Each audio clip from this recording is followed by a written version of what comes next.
Hermano en Cristo, buenos días con todos. Buenos días a todos. Bueno, hoy día tengo el privilegio de poder compartir la palabra. Me he titulado esta predica, ¿sí?, la renovación de nuestro entendimiento. Y eso tiene que ver con nuestras ideas, con nuestros paradigmas en el cual pensamos nosotros con respecto a nuestra cosmovisión bíblica que podemos tener, ¿no? La cosmovisión bíblica es lo que nosotros pensamos, ¿no?, acerca de Dios, y de acuerdo a esos pensamientos, esas filosofías, que obviamente deben estar basadas en la palabra de Dios, en nuestro comportamiento, en nuestras actitudes y nuestras acciones.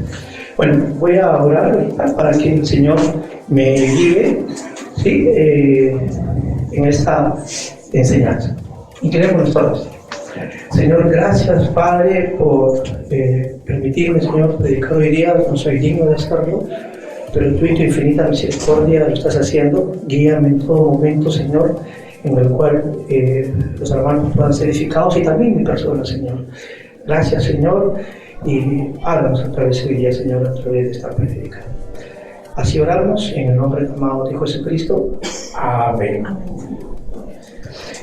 Cuando Jesucristo comenzó a predicar su mensaje, resonó claro y directo: arrepentidos, porque el reino de los cielos se ha acercado. Eso está en Mateo 4:17. ¿En qué consiste este reino? El reino que Jesús proclamó contenía dos elementos principales: un rey y sus reyes. Cristo anunció un nuevo paradigma, una nueva concepción de cómo tenemos que relacionarnos con nuestra familia, prójimo, Estado, trabajo, justicia, arte, educación y con Dios mismo. O sea, estos paradigmas, estas ideas, iban a revolucionar también todo lo que estoy mencionando. Recordemos que la ley que Jehová diera en el monte Sinaí, en el pueblo de Israel, eso sucedió en Éxodo 20, habían quedado sepultada bajo centenares de leyes. O sea, sobre eso comenzaron a poner más leyes, ¿no?, y preceptos humanos. Eso está en Mateo 23-24, esta idea. Y olvidada su finalidad. ¿Cuál es la finalidad de estas leyes? Amar a Dios con todo el corazón, con toda el alma y con todas las fuerzas. Eso está en Marcos 12:30. Y amar al prójimo como a nosotros mismos. Esa es la segunda, ¿no? Eso está en Mateo 12:31, el versículo que sigue. Tenemos que analizar algunas ideas y concepciones para que nuestras acciones estén alineadas a los propósitos de Dios. Por ejemplo, vamos a empezar con la definición de misión y evangelización. Dice: hoy en círculos cristianos, la palabra evangelización generalmente hace referencia a la idea de comunicar las buenas nuevas de salvación con los que no conocen a Cristo. Es decir, la evangelización siempre está dirigida a las personas. Esta definición es acertada, ya que fue lo que hizo Jesús en múltiples ocasiones, cuando predicó a las multitudes, en Lucas 14, del 25 al 27, en sus conversaciones personales con los hermanos de Betania, en Juan 12, 1-2, con Zaqueo, Lucas 19, del 1 al 10, con la mujer samaritana, Juan 4, del 6 al 42, con Nicodemo, Juan del 3, del 1 al 21, y muchas otras oportunidades. No obstante, el compartir las buenas nuevas es solo una dimensión de la evangelización. Desde luego, cuando hablamos de misiones, hacemos referencia a salvar almas en lugar del mundo donde todavía no ha llegado la palabra, ¿no? Entonces, lo que es misiones es llevar el evangelio a personas, pero donde todavía no ha llegado la palabra, o en circunstancias no tan asequibles, ¿no? ¿Sí? Como por ejemplo aquí en nuestra selva, ¿no?, en lo profundo de nuestra selva peruana. No obstante, compartir las buenas nuevas es solo una dimensión de la evangelización. Desde luego, cuando hablamos de misiones, hacemos referencia a salvar almas en lugares del mundo donde todavía no ha llegado la palabra, ¿no? Lo que entendemos por misiones y evangelización determinará los esfuerzos, recursos y planes de acción que realicemos como Iglesia de Jesucristo. Eso es lo que tenemos que tener claro. Y de acuerdo a lo que yo tenga claro, con eso yo actúo. Hoy, por tanto, la definición de estos dos conceptos no es una cuestión menor si queremos alcanzar el sueño de Dios en un futuro no muy lejano. Esta idea está en Habacuc 2.14. Tendremos que avanzar hacia una nueva idea de evangelización que comprenda a las personas, a sus necesidades, que produzca un cambio de paradigma, o sea, de filosofía, y transforme las ideas en todos los ámbitos sociales. ¿Para qué? Para la gloria de Dios. En la prédica pasada yo decía, ¿no? Ya no es secular, ¿no? No hay nada secular en un cristiano. Porque me había basado en el versículo, todo lo que hagáis, hagadlo para el Señor. Mi profesión, ¿no es cierto? Sí, y en mi caso me dedico a la docencia, entonces debo dedicarlo a mi Señor, ¿no? Entonces, todo es sagrado, y lo que estoy haciendo es para darle a mi Señor, ¿no? Inclusive los que se dedican a las ventas, en la forma en que trata uno a su cónyuge, también debe, ¿no? Alabar a Dios, ¿no es cierto? ¿Ok? Para que Dios se sienta agradable. O sea, ya no hay nada secular. Ya no hay nada secular en un cristiano. Todo debe ser sagrado, ¿no es cierto? Debe siempre alabarle. Inclusive en un partido de fútbol, ¿no? Me patearon, ¿no? ¿Qué digo? ¿Cómo reacciono? ¿Verdad? Entonces, eso es un cambio de paradigma.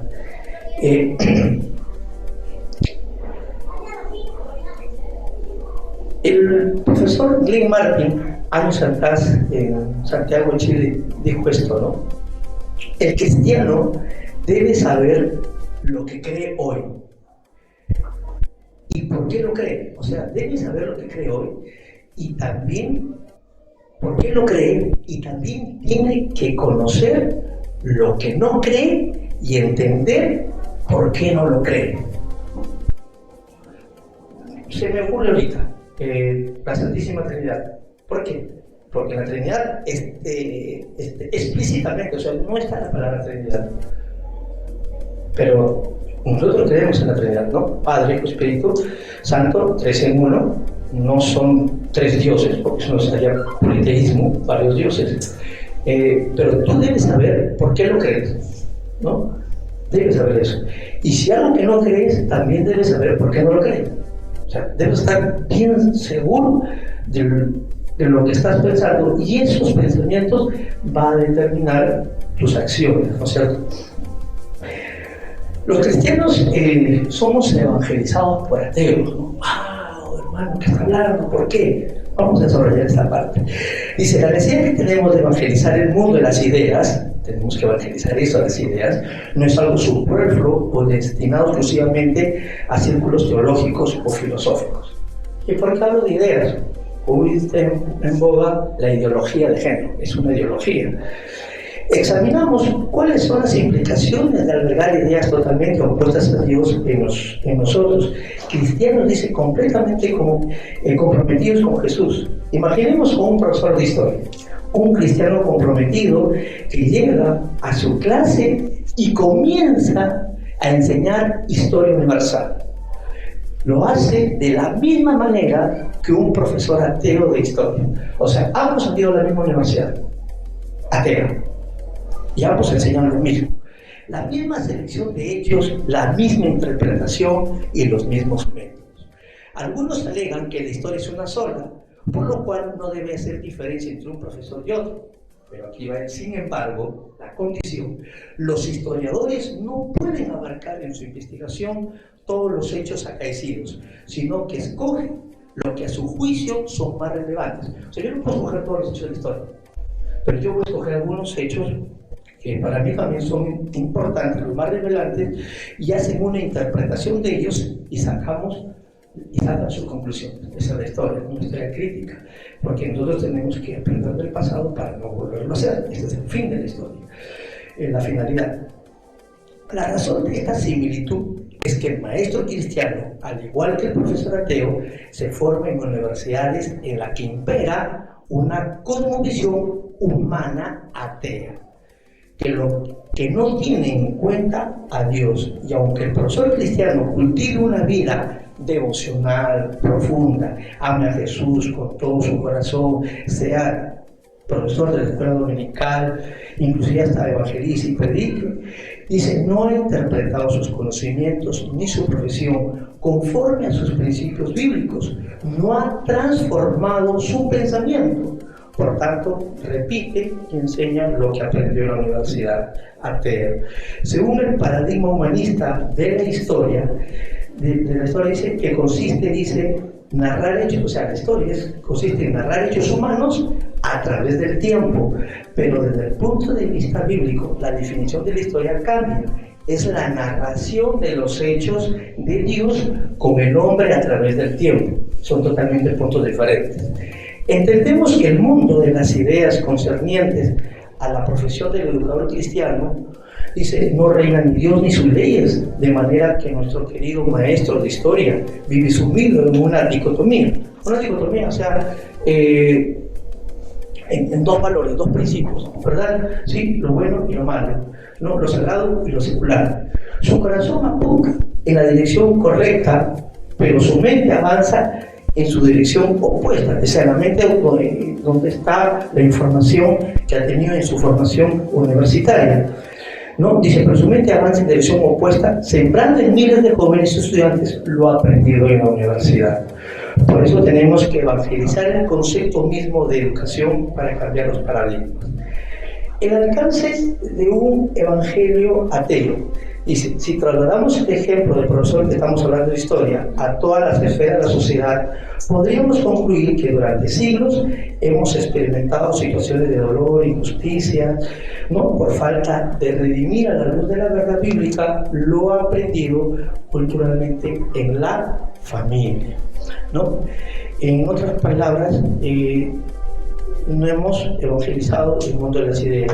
Y nosotros como creyentes, como aquel profesor, hemos aceptado esas ideas y sus frutos, sin importar la posición que ocupamos, padre, hijo, estudiante, artista, político, líder, todos nos hemos visto afectados. Es tiempo de cambiar lo que la cultura dice y enseña. Por eso Dios mismo en Romanos 12:2, no os conforméis a este siglo, sino transformados por medio de la renovación de nuestro entendimiento.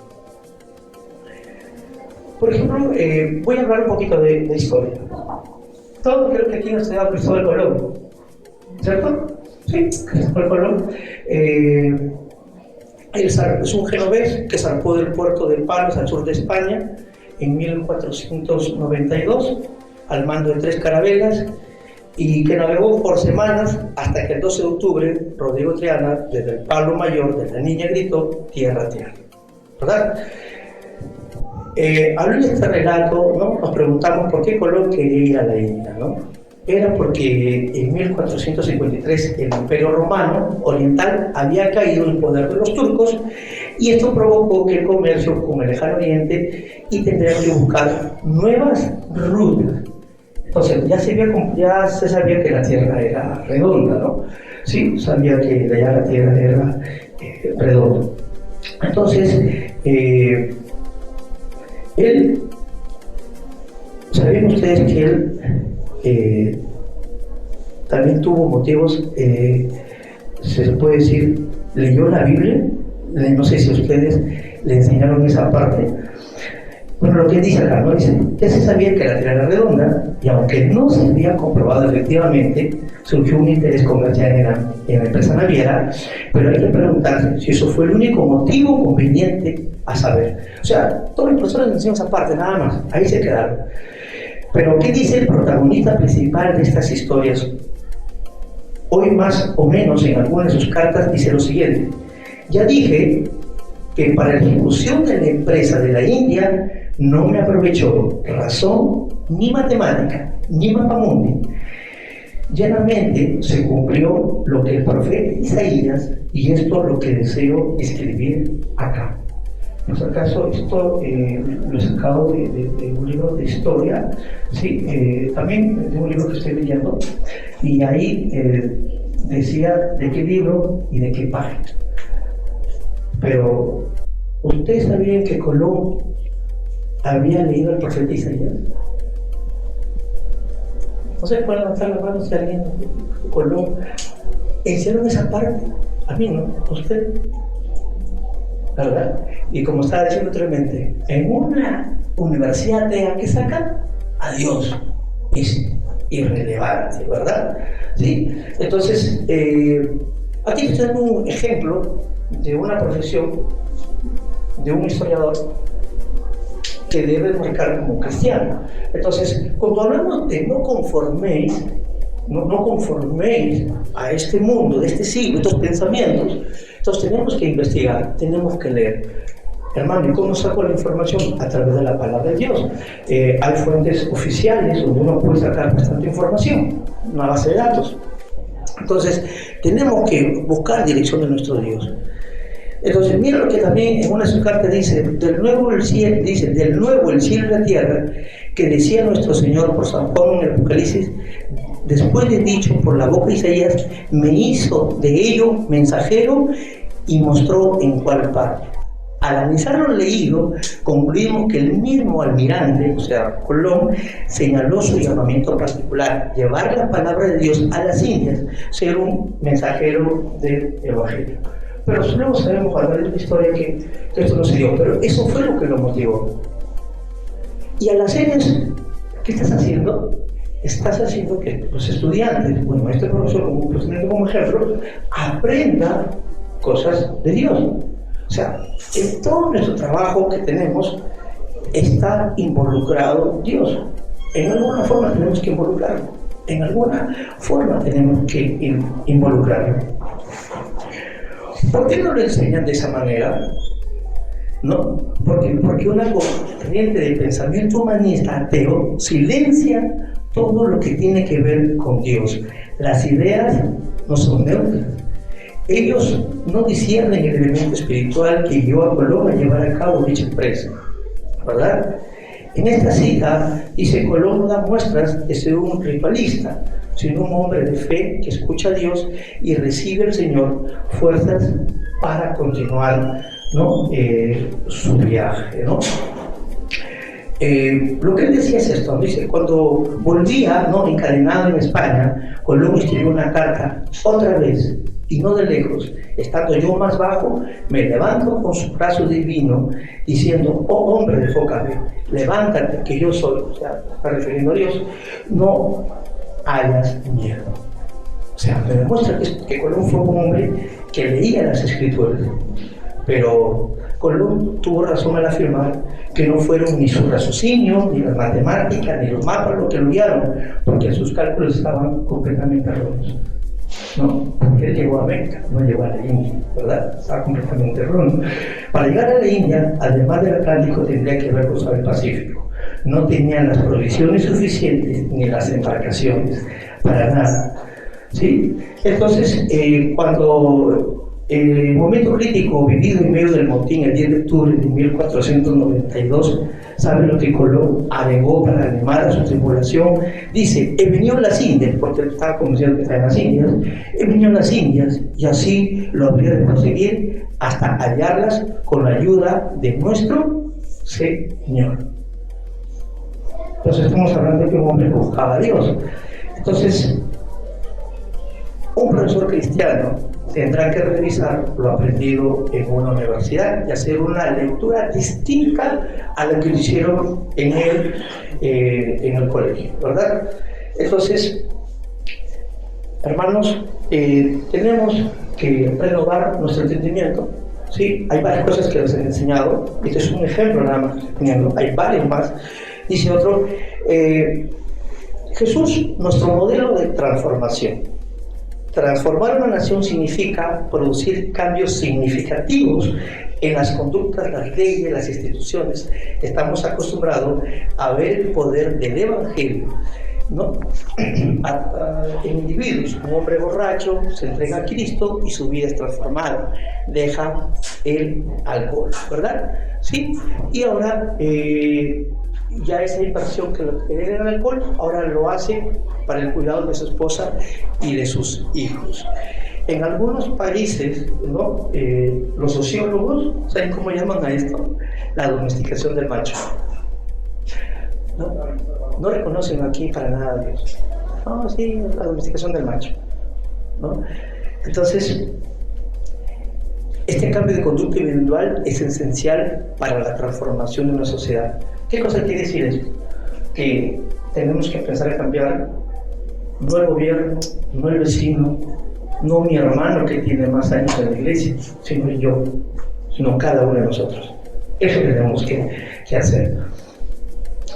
Jesús desafía el pensamiento en su época y trae cambios significativos en ese contexto, ¿no? En este vamos a analizar, por ejemplo, Juan 4:7. Por favor, Juan 4:7.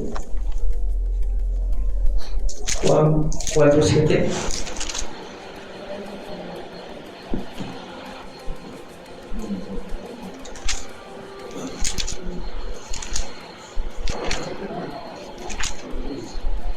Juan 4:7 dice: vino una mujer de Samaria a sacar agua y Jesús le dijo, ¿qué?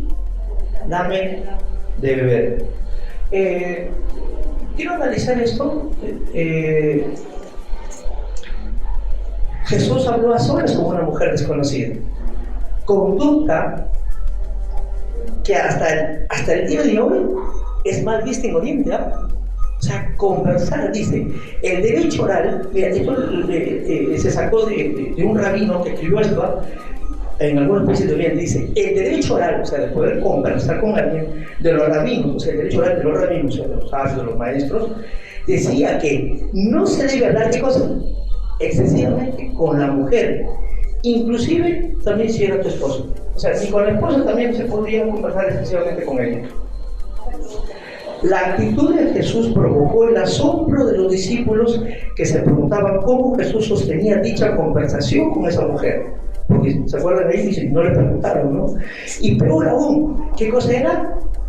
Una mujer samaritana. ¿Saben quién eran los samaritanos? Eran los judíos que se habían mezclado con pueblos paganos en el exilio. O sea, bajo ese paradigma, el Señor Jesús conversa con una samaritana. Estamos en una sociedad llena de complejos, ¿verdad? Estamos llenos de complejos. Entonces, nuestro Señor Jesucristo, fue más allá de la diferencia entre los pueblos, cruzó la barrera establecida. No le importó que ella fuera samaritana o no. Jesús tuvo entre sus seguidores a muchas mujeres. Eso está en Lucas del 8 del 1 al 2. Situación un poco común, y algunas de ellas las sostenían con sus bienes. Eso está en Lucas 8:3.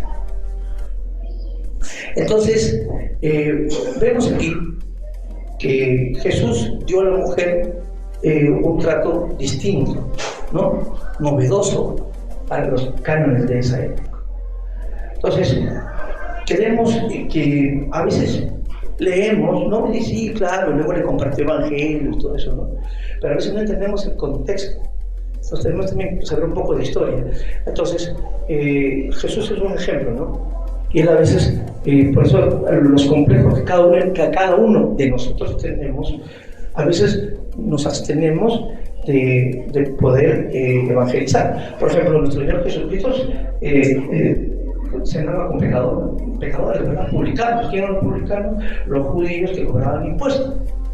Sí, pero no importaba la opinión. Ojo, hermano, chévere, entonces, pero ojo, él no iba a una cantina. Hermano, chévere, yo de ahí va a estar tomando en ese grupo, me voy, como son pecadores, los buenos que están. Sí, para estar alcoholizados. Y cuando el Señor iba a conversar a los publicanos, él sabía quién era, que era un hombre justo, que un hombre que hablaba cosas correctas. Y por eso, que ese hombre justo, ese rabí, que vaya a comer con ellos, wow, este no me desecha. Y Saqueo se convirtió, ¿no? Pues ya saben la historia. Entonces, hay que tener mucho cuidado, ¿no? A veces no hay que sacar fuera de contexto las ideas, pero si me invitan a un partido de fútbol donde hay público, yo juego. Me van a patear a esto. No te preocupes. Dios te ama. Oye, pero no me insultó, ¿no? Sí, no te preocupes. Cristo fue peor que sufrió, ¿sabían? Ustedes no son nada. No, claro, le atravesaron, al menos los chipunes no me han atravesado todavía la piel. Entonces, Jesús donde iba evangelizaba, y nosotros también debemos ser igual, ¿no? Entonces, cuando estaba leyendo esto, sí lo hago, pero solamente con lo que tengo más fácil. ¿Y cuáles son mis estudiantes de clase? Pero es porque es un mínimo esfuerzo, los tengo ahí. Pero yo ir, lo hago pocas veces. Entonces, donde uno debe ir, siempre uno debe evangelizar. Por ejemplo, desafió la ley de Talión. Hoy es que fue dicho, ojo por ojo y diente por diente. La respuesta de Jesús fue totalmente novedosa. Pero yo digo, no resistáis al que es malo. Antes, a cualquiera que te hiera en la mejilla derecha, vuélvele también la otra. ¿Qué anticultura, verdad? Y continuó evangelizando el mundo de las ideas que en su tiempo, como cuando confrontó un paradigma tan arraigado en el pueblo de Israel, amarás a tu prójimo y aborrecerás a tu enemigo. Pero Jesús enseñó que no solo se debía amar al prójimo, sino también al enemigo. Reemplazó la ley de Talión por la ley del amor. Esto fue, hermanos, totalmente revolucionario en ese tiempo. Mire el contexto, o sea, y yo les digo esto, ¿no? A los jóvenes de mi clase, algo así. Ustedes saben que cuando uno es está de novios, yo nunca, mi esposa, con mi novia, nunca la besé, nunca la toqué. Lo único que fue, creo que unos regalos al principio. Luego vino el pastor y dijo, ya no regalos, porque insiste aquí, ay, el regalo, y te abrazo, y me sigo abrazando como nos gustamos, y ya venía el beso, y del beso seguía más, ¿cierto? Entonces el pastor, a mí me convenía porque ahorraba, ¿no? Entonces, cambió ese paradigma. Y cuando les digo a los jóvenes, les decían esto, qué aburrido. Y yo les decía, entonces, ¿tú sabías que si tú miras a alguien y luego yo le decía a los varones, ¿no? Si tú ves a alguien, una chica ahorita en tercero secundaria, porque tengo un tutor en tercero, y luego en un futuro ella se casa con otro, y ya se vuelve cristiana y se casa con un cristiano, y tú también luego maduras, tú llegaste a besar, ¿no? ¿Ok? Pero tú has besado a la mujer del prójimo, porque no fue tu mujer, fue la mujer del otro, ¿verdad? Entonces has besado a la mujer de tu prójimo. Por eso dice, no te metas con la mujer de tu prójimo. Ay, así como está casada, no la miro. No va solamente a eso, sino va más allá. Entonces, cuando yo le meto unos bombazos a mis estudiantes, ellos se sienten confrontados, ¿no? Y siempre les digo, lo que pasa es que la mayoría de nosotros a veces no queremos leer la Biblia porque mi carne quiere ir al norte y la palabra me hace ir al sur, o sea, a lo pecado y lo otro a lo espiritual. Entonces, como no me quiero esa confrontación, esa incomodidad, fácil, la cierro. Cerramos. ¿Para qué leerla? Y ahí es donde resbalamos. Entonces, esas son ideas. Otra idea que así revolucionó nuestro Señor Jesucristo: sanó enfermos el día del reposo. ¿Por qué se le ocurrió? Si tenía varios días, pero él sanó. Dice. Entonces Jesús le dijo: os me preguntaré una cosa en el día del reposo. ¿Es lícito hacer el bien o hacer el mal? ¿Salvar la vida o quitarla? Cristo restauró la salud de un hombre que tenía la mano seca, hizo lo mismo con el paralítico en Betsabé, con la mujer encorvada, con el paralítico que fue traído por sus amigos, y con el ciego quien le puso barro en los ojos. estas sanidades las hizo en el día sábado. ¿Por qué no eligió otro día? ¿Sí? ¿Ok? Tengo la convicción de que la razón principal fue desafiar lo que ya se había corrompido desde la época de Moisés, como los 10 mandamientos. Ellos lo habían corrompido. La norma era detener la obra de las manos durante el séptimo día del trabajo, ¿ya? Pero Dios no dijo que el sábado habría que dejar de amar o de mostrar compasión con los que sufren. Pero, pero sí, se ahogaba su ternerito, esto, ahí sí lo rescataba. Pero hacer milagros, sanar a alguien, no.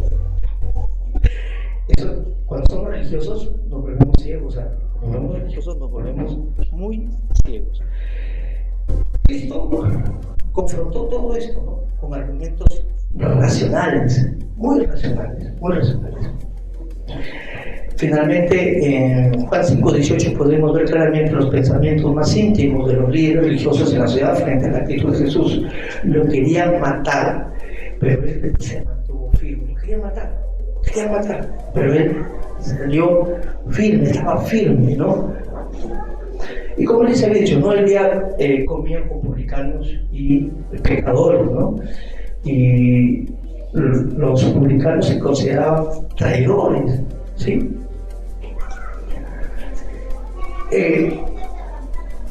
La dignidad del ser humano es otro paradigma, ¿no es cierto? Antes la dignidad, ¿sí?, era, en latín era dignitas, ¿sí? ¿Ok? Era un estatus social otorgado por mérito, ¿no? En la sociedad romana era por méritos. Podía aumentarse o rendirse. ¿Quién la tenía? Los soldados, los gladiadores, ¿sí? ¿Ok? Se podía comprar. Pero los cristianos cambiaron eso, ¿no?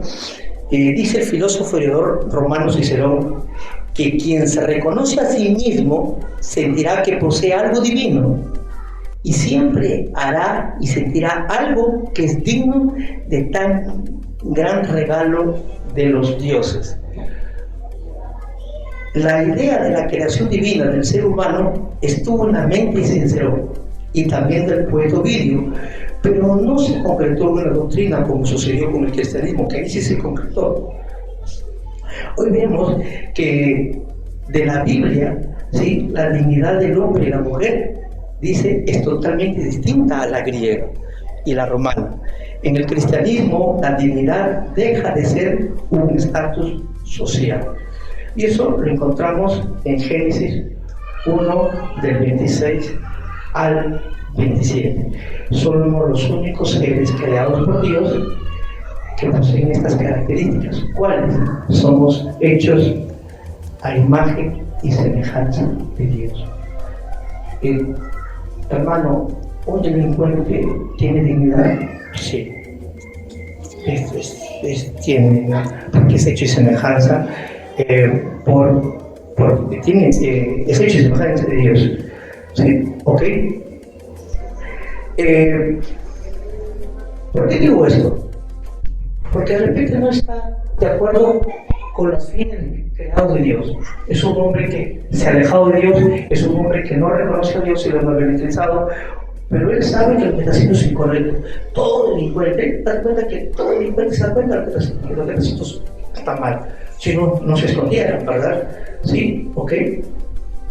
Entonces, en la cultura occidental la dignidad es un elemento esencial de las personas y que queda ratificada, esto quedó ratificada en la Declaración Universal. Mira, esto de la dignidad quedó en el 10 de diciembre del 48.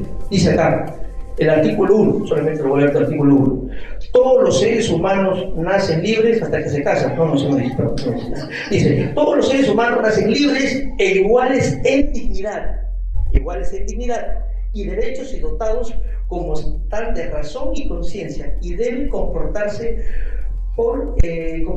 fraternalmente los unos a los otros. Busquemos en Gálatas 3:28, por favor, busquemos en Gálatas 3:28. ¿Qué dice?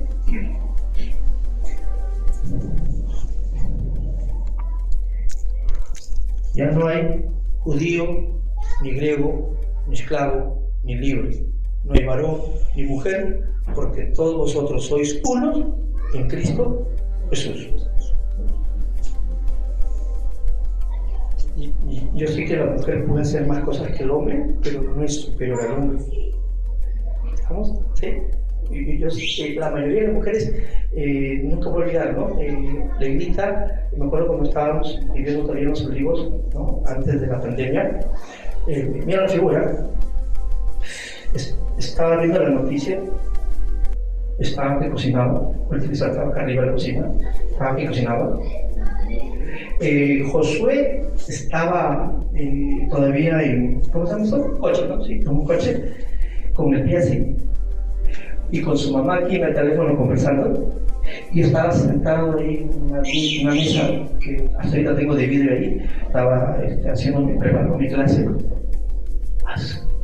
Me noticia,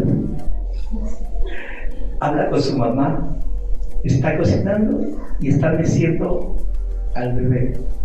4 cosas. Súper inteligente, ¿verdad? Pero ella no es más que yo. Por más que sea mucho más inteligente que yo. Ante Dios todos somos iguales. Y siempre por eso digo, ¿no? Realmente yo sí me he casado con una idónea, ella sí se casó con un error. Mi oración fue más espiritual, la de ella no tanto de la gente, no sé. No, son conclusiones así, ¿no? Para pensar de repente esto, ¿no? Entonces, la verdad que me sorprende cómo la mujer no tuvo mucho desprecio en la antigüedad en Roma, ¿no? Dice, tanto en Grecia como en Roma la mujer era poca valorada. En Grecia la mujer no era considerada ciudadana, por lo tanto no tenía derecho a la educación. ¿Sí? El poeta en el siglo V antes de Cristo, en el momento mayor esplendor de la antigüedad, ¿saben lo que dijo? Oh mujeres, en silencio es un adorno para la mujer. El silencio en la mujer es un adorno, o sea que no hablaran, que no opinaran. Fue tremendo esto, ¿verdad? Felizmente que ustedes, chicas, hermanas, no han nacido en esa porque habían sufrido mucho, ¿verdad? Pero fue que en el emperador Teodosio, que declaró el cristianismo como una religión imperial legítima en el año 380, ¿sí? Había una figura que era el pater familia, que era el dueño de la vida, de las posesiones y las decisiones de todas las mujeres que estaban bajo a su autoridad. Pero esto cambió, ¿no? Por la influencia del cristianismo, ¿no? El cristianismo. Miren, hubieron también nuevas instituciones por el cristianismo formados. Tenemos, por ejemplo, los hospitales. Dice, una aplicación práctica de la compasión y del valor de la vida humana fue la preocupación de los cristianos en toda el área. En el Imperio Romano existía una institución llamada Beletudinaria, pero no reunían las características, solamente eran para los soldados, para los veedores y los esclavos. Estos se puede decir hospitales, ¿ya? Pero Basilio, uno de los patriarcas de la Iglesia en Oriente, fue quien construyó el primer hospital en Capadocia en el año 369 después de Cristo, ¿no? Sí, pues en el siglo IV. Y más tarde fue Fabiola de Roma, quien fue una viuda rica cuya vida sufrió un cambio radical cuando se convirtió al cristianismo. Edificó el primer hospital en Oriente en el año 390 después de Cristo y usó para ello toda su fortuna. Miren, era una mujer millonaria y toda su fortuna, siempre la otra vez estaba conversando con algunos jóvenes mayores y decían que el pastor Lefford, de misioneros, había recibido una fortuna de Estados Unidos y compró la primera iglesia bautista de San Luis, local, el terreno. Tú ya tienes tu casa, no, mi casa tenía. Vives en casa así, ahí, refugiado ahí, en una casa de misioneros. Y él, en lugar de comprarse su propia casa, le dio su fortuna a la iglesia. Y La vez pasada le comenté a unos esposos y me dijeron, y a veces nosotros nos peleamos por revueltas de 20 segundos. Y me dijo, hermano, la verdad que nos ha dado una cachetada. Wow, tremendo, ¿verdad? Tremendo. Y esos hospitales, en 1 Pedro 4:9, ¿qué dice? Hospedados, hospitalarios, hospedados, los unos a los otros, ¿sin qué? Sin murmuraciones. Ya vino este lambido, ya está, ya justo llega el que nos amo. Justo llega, ¿no? A veces como hacer comentarios. Seamos hospitalarios, hermanos, seamos hospitalarios. Otro, la carrera de enfermería, Florencia Nightingale, ¿no? Fue una inglesa comprometida que no todos los enfermos eran atendidos por personas sin ninguna preparación. ¿Y sabes a quién mandaban? A las mujeres que estaban presas. A ellas que se enferman, ¿no? Y las mandaban a atender. Y ella, ¿sí? Convencida de que ella tenía un llamamiento, ¿no? Utilizaba este versículo, Colosenses 3:17, y todo lo que hacéis, sea de qué, de palabras, de hecho, hacerlo todo en el nombre del Señor Jesucristo, dando gracias a Dios Padre por medio de Él. Y para acabar, la última, otra, la Cruz Roja Internacional. ¿Sabes por qué fue forjada? Sí. Es un ejemplo concreto de instalar nuevas instituciones que glorifiquen a Dios. Fue por un cristiano comprometido llamado Henry Dunant. Este empresario suizo llegó al poblado de Solferino, al norte de Italia, el 2489, y hubo una guerra. Y al terminar el sangriento combate, miles de soldados de ambos bandos y habían heridos en el campo de batalla en medio de esa terrible situación. Dunant, tomó la iniciativa de organizar a la población civil entre las mujeres para proporcionar asistencia a todos los soldados heridos. Y desarrolló luego una idea en la que en el futuro una organización neutral debería existir para proporcionar cuidados a los soldados heridos, dando origen a la Cruz Roja en 1863. Y él recibió un premio Nobel en 1901. ¿Y sabes qué dijo cuando recibió el premio Nobel? Dijo lo siguiente: soy discípulo de Jesucristo, como los del siglo I, nada más.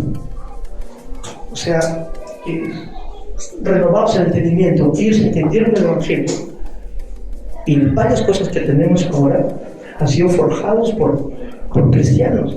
Ustedes sabían que San Newton también leía bastante la palabra de Dios, y todo el conocimiento daba gracias a un creador. Entonces, si yo leo bastante historia y buscamos la parte espiritual, la hay, hermanos, la hay. No nos quedemos con la información que yo de repente les puedo proporcionar, que es muy limitante en una sola prédica, ¿no? Pero hay mucho más, y les he dado ahí para que investiguen, se motiven, ¿no? Busquen historias de misioneros, cómo buscaban, cómo ellos luchan y están sufriendo mucho en lugares inhóspitos, llevando la palabra de Dios. Y eso es porque ellos estaban renovando el entendimiento y se ajustaban a lo que es la palabra de Dios. Hemos sido llamados a ser sal, ¿no? Fuera la sal de la comida no tiene sentido, ¿verdad? Hemos llamado a ser luz, como estos hombres que he mencionado, ¿no? Y lo último fue la Cruz Roja. Eso me impactó, ¿no? La Cruz Roja de repente fue por un cristiano que lo hizo. Una enfermera. ¿Quién creó la enfermera? No sé si alguien estudió aquí enfermería, pero busquen quién fue la primera enfermera. No sé si alguien estudió enfermería y les ha enseñado que la primera enfermera fue cristiana, fue por motivos cristianos, que ella quiso ayudar, y el nuevo concepto de misericordia cambió gracias a que se impartía la palabra de Dios. Entonces, impartemos. De repente podemos hacer no una asociación internacional, pero empecemos por casa, ¿no? Con nuestros hijos, nuestros primos, nuestros padres, nuestros vecinos. Evangelicemos con el testimonio, que eso es totalmente difícil. Hermanos, a mí me cuesta, no me van a pensar que soy más espiritual que usted. Si no, pregúntale a mi esposa, ¿no? soy tan fallado, ya, pero ya de extremo, ya, ¿no? Pero ahí lucho, trato, ella sabe que busco siempre a Dios, me arrepiento, a veces cometo excesos con mi hijo, lo abrazo, lloro con él, ve que su papá se arrepiente, y mi hijo me alienta, ¿no? Me dice, papá, tú estás mejorando, antes hacía esto, ahora ya no lo haces así, lo haces mejor. Entonces, renovemos nuestro entendimiento a la luz de la palabra. Como estos hombres se impactaron, como Jesús también impactó Mirna en ese contexto de esa mujer que les había comentado. Totalmente impactante, ¿verdad? Era prohibido y el Señor no le importaba la opinión del resto, porque Él estaba haciendo lo correcto. Claro, era un lugar público, un lugar cerrado, conversó con la mujer, y también con los publicanos, cómo conversaba. Él iba a impartir la palabra de Dios, no se dejaba, no se sentaba a esa mesa ahí con los borrachos a escuchar los chistes rojos, no. Yo voy, ¿sabe qué? En mi familia, cuando yo voy, en mi casa, mi papá, no están ahí que con los ajos, con las mieles, así, con el suelo, nadie, no salen. Inclusive me dicen, César, ora por los alimentos. Entonces, donde vayamos, tenemos que impactar con nuestro testimonio. Sé que a veces es difícil, hermano, es muy difícil. ¿Me cuesta mucho? Sí. Oremos, vamos a ver, ¿sí? Señor, gracias por el mensaje de hoy día, Señor. Ayúdanos a renovar nuestro entendimiento. Hubieron grandes hombres, Señor, que al leer tu palabra, al entender que es la misericordia, fueron creados la enfermería, fueron creados la Cruz Roja para ayudar a soldados de ambos bandos, de ambos países como se enfrentaban. Ayúdanos, Padre, a entender la misericordia, ayúdanos también a tener la valentía de pedir perdón y también sanar nuestro corazón para aceptar el perdón, Señor. Cambia, Señor, nuestros paradigmas, nuestros complejos. Analicemos, Señor, cada uno de nuestro trabajo, Señor, de lo que hacemos, y busquemos, Señor, lo espiritual de nuestro trabajo para poder impactar en nuestras vidas de los demás y también a nosotros mismos, Señor. Ayúdanos, Padre. Todo eso te lo pido en el nombre del amado Dios Jesucristo. Amén.